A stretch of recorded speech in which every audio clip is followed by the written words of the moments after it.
이제 십자인대 단열, 무릎 관절이긴 한데요. 십자인대는 이제 전방 십자인대와 이제 후방 십자인대로 나눠져 있죠. 그래서 이 뼈 모형으로 보긴 좀 어렵지만 이렇게 안쪽에 보면 이제 위에 있는 대퇴골과 아래에 있는 경골을 잡아주고 있는 아주 작은 인대가 이 안쪽에 이제 들어있어요. 그래서 보통 전방 십자인대라고 하면 이 위에 있는 뼈와 이제 아래에 있는 뼈가 굽혔다 폈다를 하고 있을 때 이 아래에 있는 뼈가 앞쪽으로 전방으로 가지 않도록 막아주고 있는 인대, 전방 십자인대. 반대로 이 뒤로 가지 않도록 잡아주고 있는 인대가 이제 후방 십자인대가 될 거예요. 대부분은 이제 전방 십자인대 손상이 이제 많이 일어나게 되고요. 그래서 강아지들이 자연스럽게 다리를 굽히고 있으면 이제 이런 모양이 될 건데, 이 뒤쪽에 이 뼈와 이 밑에 있는 이제 경골이 이루고 있는 이제 이 경골 고원 각도라고 하는 게 있어요. 그래서 이제 그 부분이 이제 이 다리가 힘을 받았을 때 결국 이제 이렇게 서 있는데 밑으로 내리는 힘을 받으면 경골이 앞으로 밀리는 힘을 받죠.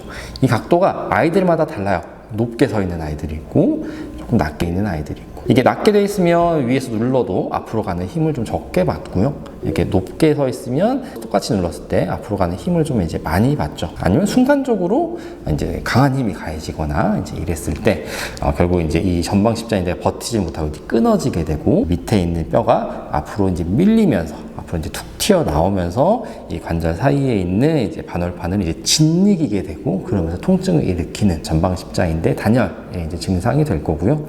십자인대는 말씀드렸듯이 이제 관절 사이에서 짧고 굵게 있는 이제 인대라서 끊어진 부분들이 꼬매준다거나 이제 이런 것들은 불가능합니다. 대신 이제 이게 완전히 끊어지지 않으면 이렇게 보시면 이제 앞으로 나가는 것도 막아주고 있고 옆으로 이제 도는 것도 이제 같이 잡아주고 있는데 앞으로 나가지는 않아요. 근데 옆으로 이제 돌아가면서 통증을 느끼는 경우는 저희가 이제 십자인대의 부분 단열이다라고 부르게 되고, 이게 완전히 끊어진 게 아니라 조금 찢어지는 경우에는 수술 없이도 아이들이 이제 운동 제한, 다리를 많이 안 쓰게 하고 당장 아프고 이제 염증이 있으니까 진통 소염제를 먹고 하면 찢어진 부분이 완전히 정상이 되는 건 아니고 엉겨 붙어요. 엉겨 붙으면 그런 이제 움직임들이 조금 이제 좋아지죠. 그러면 다리를 똑같이 잘 쓰게 되는데, 말씀드렸듯이 결국 이제 뭔가 원인이 있어서 끊어진 거라서 그 원인이 그냥 약을 먹는다고 없어지진 않으니까, 그래서 그런 아이들은 계속 조심을 해야 되죠. 언젠가는 다시 이제 완전 단열로 이어질 수 있어 조심을 해야겠지만,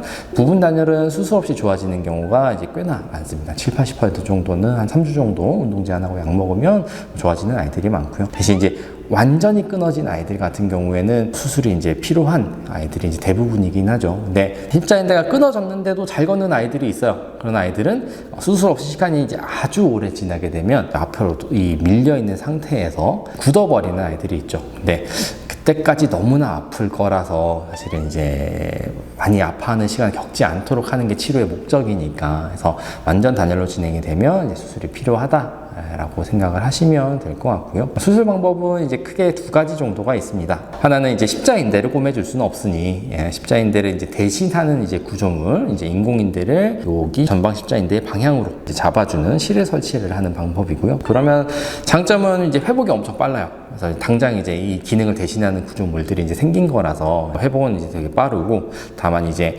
인공적인 구조물이 이 바깥쪽에 이제 걸쳐져 있는 상황인 거라서 주변에 이제 근육이나 관절낭이나 아니면 이제 인대나 이쪽에 이제 자극이 생기는 경우들이 있고, 십자인대가 하던 역할을 대신해 주는 거라서 마찬가지로 계속 똑같은 힘을 계속 받죠. 그러면 언젠가 이제 이 실이 늘어나거나 이제 끊어질 수가 있고, 그런 상황이 되면 결국 수술이 다시 한번 필요하긴 합니다. 대신 이제 이 수술의 재료나 실을 이제 설치하는 방법들에 대한 연구들이 많이 이루어지고 있어서 최대한 자극을 줄이고 힘을 이제 오래 견디고 하는 방법들로 개선이 되고 있어서 좋은 수술 방법 중에 하나예요. 회복이 빠르다는 게 큰 장점이 될 거고, 대신 이제 근본적인 원인은 결국 이제 아까 말씀드렸던 이 경골 고원 각도 라고 하는 각도 때문에 이제 다리 디딜 때마다 앞으로 밀리는 힘을 받으면서 십자인대 단열이 생기는 거라서, 요즘에 이제 많이 하는 수술은 이제 이 뼈를 잘라서 서 있는 각도를 낮춰주는 수술을 많이 합니다. 그래서 이 뼈를 자르는 방법에 따라서 DWO, 뭐 TPA로, 뭐 CBA로 이렇게 여러 가지 방법으로 이제 부르고는 있는데,